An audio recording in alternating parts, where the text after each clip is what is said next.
So today we had the taking it all off party, which is not as it sounds, but it means that we take off the pruned canes from last year off the trellis work in the vineyard. So it's quite a labour intensive job. Sienna and I and our helper Pam have gone round and done the basic pruning, cutting off the old arms and the 1-year-old canes that have arisen from those arms, leaving just usually 4 canes coming from the centre of the vine, which are 1-year-old and will form the basis of the new arms, which we will have to lay down after this job is done. Those will produce, those have the 1-year-old buds, which will produce the new shoots, which will have the flowers on them and bear grapes later in the year. So the first thing we do with our volunteers is give them a little safety instructions. They have to wear, or should wear, glasses or safety specs, because as you wrestle with these canes to get them off the trellis work, they often flip out very violently and can hit you in the eye.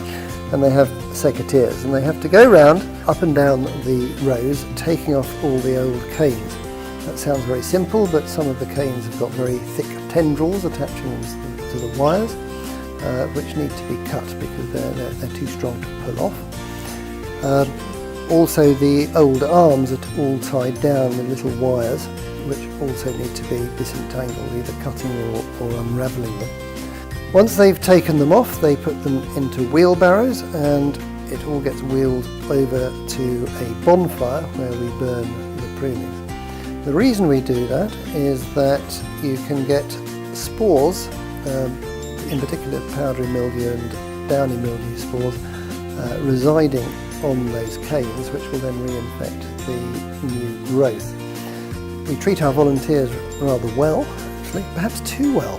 They have homemade cakes, warm homemade cakes and coffee and tea at about 11 o'clock, and then we stop usually around 1 o'clock for a 3-course meal, wash down with the local produce.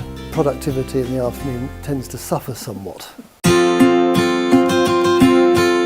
So this is a pruned vine, and what I'm going to do is lay down 2 arms. So you pick your arm, and I'm picking one quite close to the basal base here. Give it some support and twist it round the wire, and then you take this little tool and this bit of wire, paper coated wire, and tie it on, and then we can choose the next one. And I'll choose the next one from the other side of the vine. Okay, and I'll take it again, give it some support. You can hear it crack sometimes. And wrap it around, and again, there we go. And then most of the rest can be taken off, but I'm going to leave a couple of spurs which will produce some shoots, hopefully, for next year, some fresh shoots. But otherwise we'll take this off. Okay, and there we have one fully pruned and trained vine.